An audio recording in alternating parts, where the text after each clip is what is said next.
Hello and welcome. This video is a guide on Aquila, also known as the Sky Titan or Sublime Radiant Avatar of the Sky. They first appeared in patch 3.3 as part of the Euphoria story arc.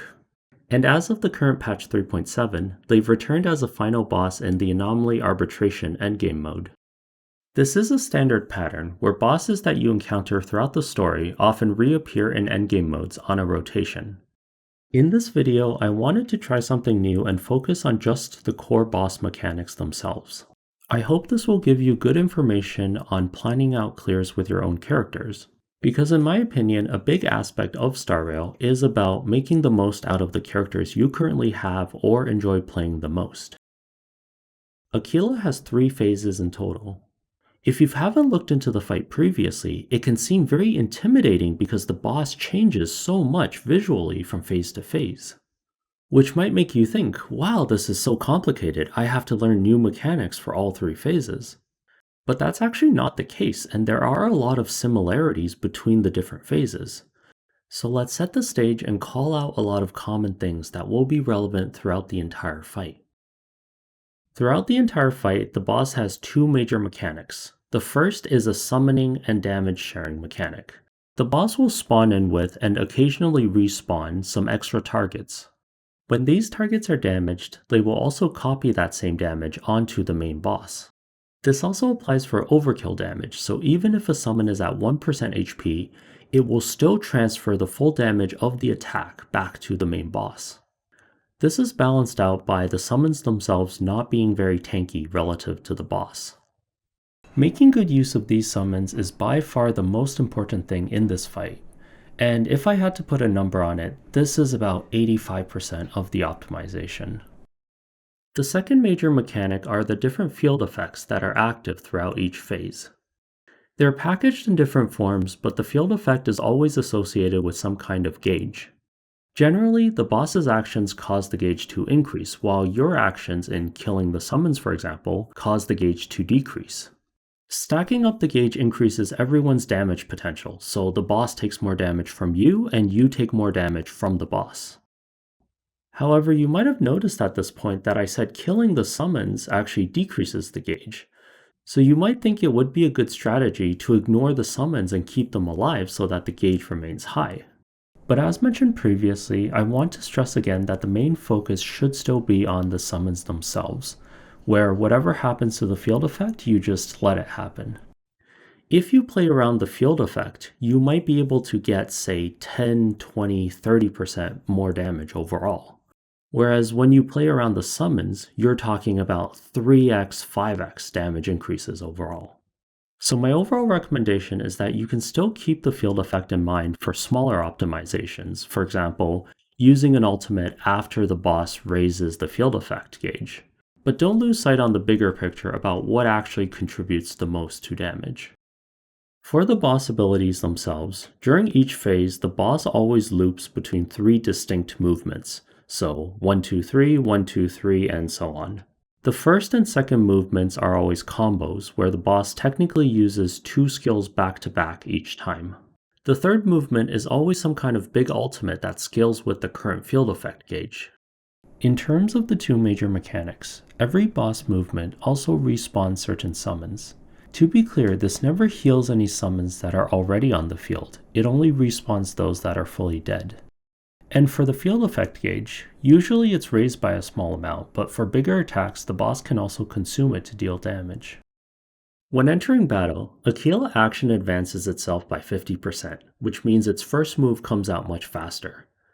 Beyond that though, they follow standard game mechanics where unless they're weakness broken or slowed by the player, the remaining actions will take place at a consistent pace. And whenever the boss enters a new phase, it will always perform its first action immediately. Like all in-game bosses though, each time they show up in a new fight, their base stats are often tweaked, including HP and speed. Later on in the video, I'll show you some examples of how the best players are able to take advantage of these timings. Another very consistent theme is Aquila's break mechanics. Whenever weakness broken, they get the standard 25% action delay and always respawn summons afterwards. However, do note that the summoning here can be inconsistent. I'm not sure about the exact rules, but it seems to have something to do with the order that the game resolves different events.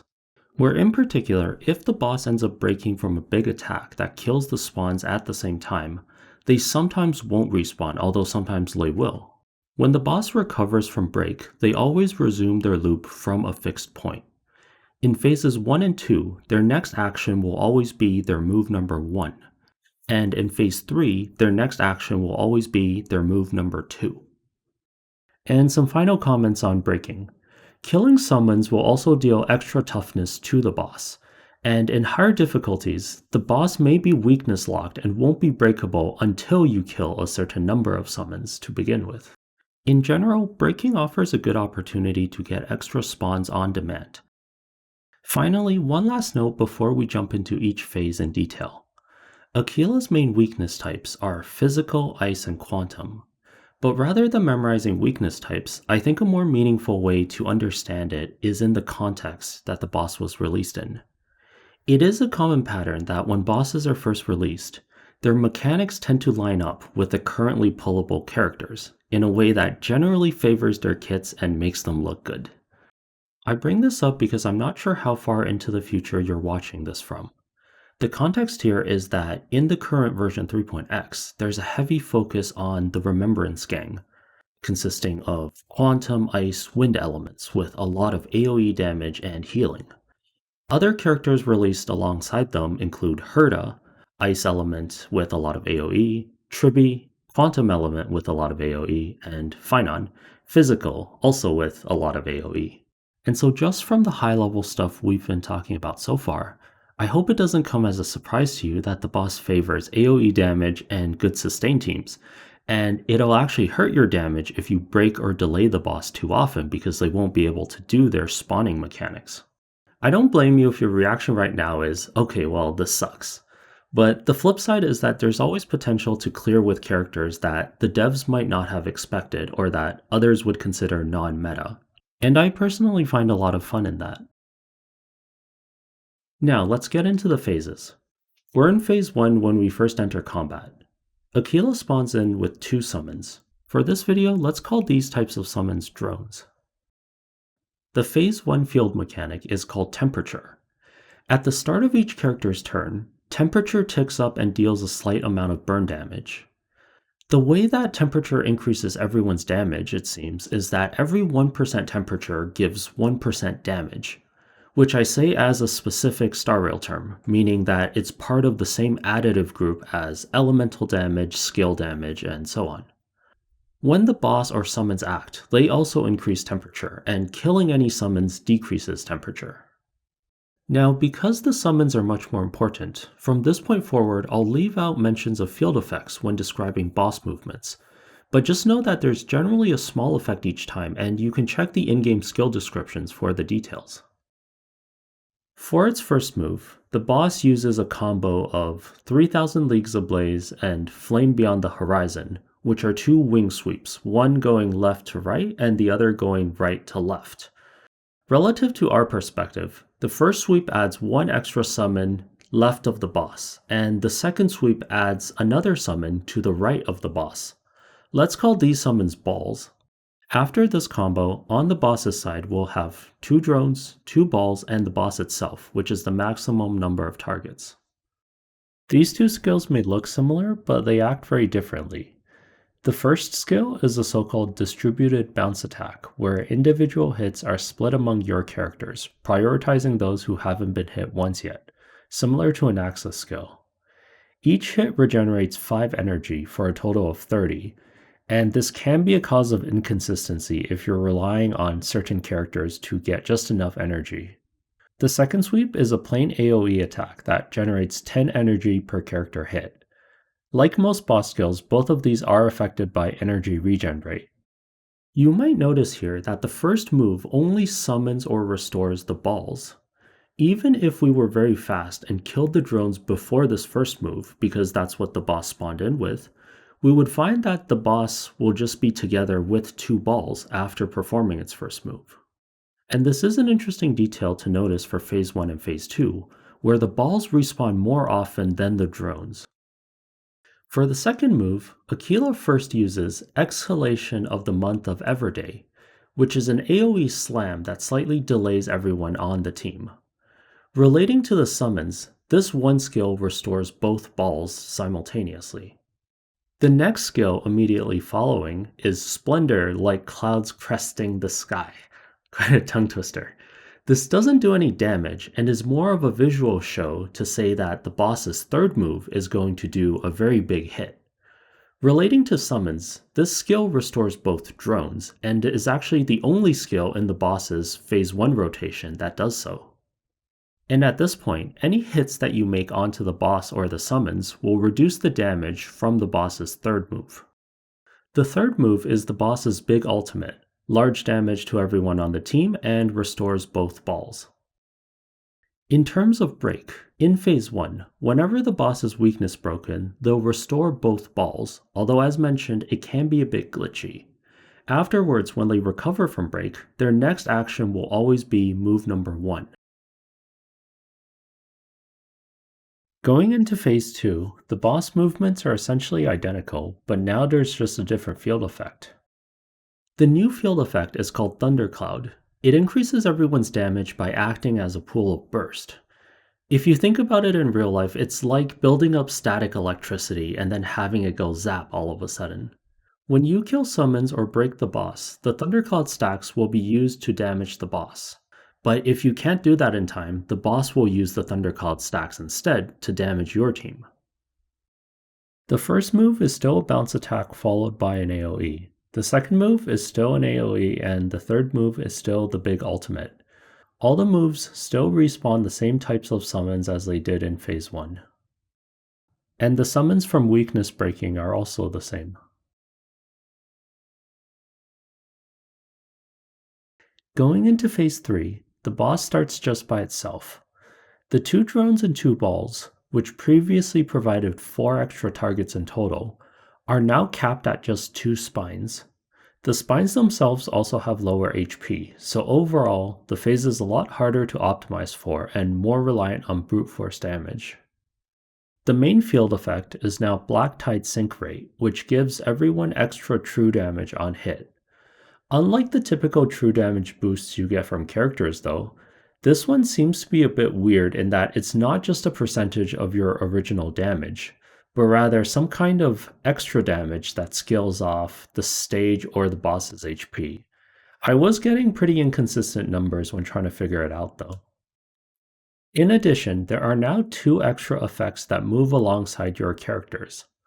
Black Tide slowly reduces your max HP, while Healing Rainbow by default gives you an HP buff. Both these effects stack continuously, but the net effect is a buff in your favor.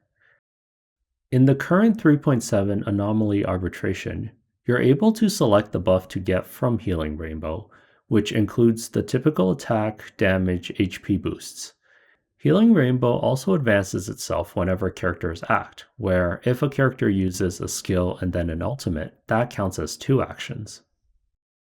In terms of the boss movements, the first combo spawns 1 spine each. The second combo is a bit interesting, where the first skill respawns 1 spine and the second skill respawns both again. If you're short on just a slight bit of damage, you can actually wait for the first skill, slip in some ultimates to kill that 1 spine right afterwards, and still have a fresh set of 2 spines from the second skill. The third skill is also a typical ultimate that restores both spines. Same as the other phases, weakness breaking also restores both spines, but now the slight change is that the boss will always recover into its second move rather than its first move like phases 1 and 2. Now, at this point, we've gone through all the actual mechanics. So for this last part, I wanted to walk you through 2 examples of very optimized runs from Chinese players, and see how they actually optimized around these mechanics in each case. We'll see how each player actually used different strategies and alignments that fit well with their own team compositions. This video is getting a bit long though, so in each case, let's just take a look at how they approached the first 2 phases. All links are in the description if you want to study the full videos. The first run is a lowest cost any cycle plate clear, where they used basically the limit of 496 AV and 2 cycles to clear the boss. E2 Evernight is their main DPS, with E2 Cyrene as a sub DPS. This team composition is very heavy in ice damage, and the main weakness is that they'll have a hard time killing the drones, which are physical, wind, and quantum weakness. If they just approached it normally, it's very likely they'll get into a bad alignment. If we start from the boss's first move, we'll have 5 targets on the field. Because the balls are weak to ice, they'll die much faster and only the drones will be left. And at this point, the timing of the second move is actually very bad both ways. It doesn't happen fast enough, so you're wasting too much burst on just 3 targets in the meantime. But it also happens too fast, where even if you put a lot of burst on the drones, they'll probably still be alive at maybe 25% HP, so you don't get a fresh respawn. And shortly after that, if you kill the new balls and the previous drones, you'll have no summons anymore. This was how they solved the problem in their actual run.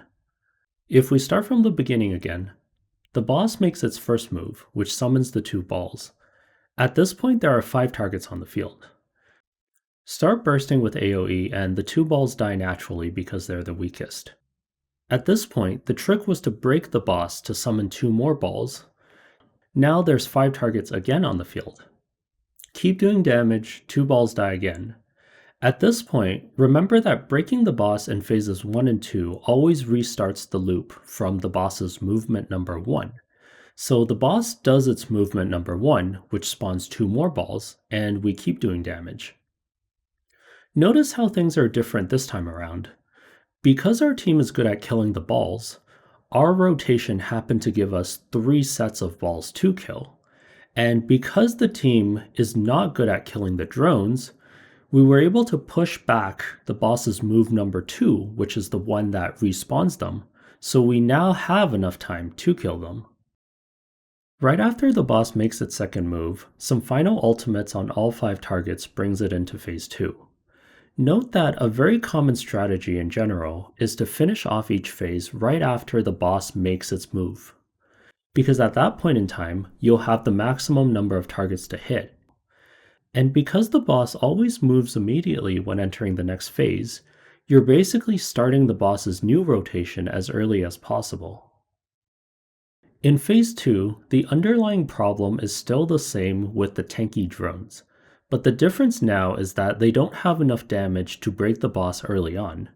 Because back in phase 1, that was done with Cyrene's ultimate, which is a special one-time burst. So instead, they let the boss play out its first and second moves as usual, basically giving up on the drone spawns this time. But afterwards, they use a weakness break to let the next drone spawns happen faster. The reason it's faster is because after being broken, the boss's next movements become move number 1 and then the move number 2 that we want. While if the boss wasn't broken, their next moves would have been move number 3, move number 1, and then move number 2, the one that we want. And they clear phase 2 immediately after getting the next set of full spawns. You can see how in this run, they've controlled the boss timings so that they're nearly always hitting 5 targets at once, despite being unable to kill the drones quickly. For the second example from another player, the goal is now a 0 cycle clear on Plight, so under 300 AV. This team composition is now a E6 Hyacine hypercarry. As a note, E0 E2 Hyacine only does around 25% of E0 E2 Evernight's damage, so really not that much. But by the time she reaches E6, her damage basically matches E6 Evernight. This team has a lot more damage overall compared to the previous one we looked at. The balls still die faster than the drones, but it's now more even and now there's enough damage to kill the drones naturally within one boss movement. And so the rotation here becomes faster and more direct. After the boss makes its move number 1, they use the full interval to kill everything just in time, so the boss's move number 2 gives a full respawn.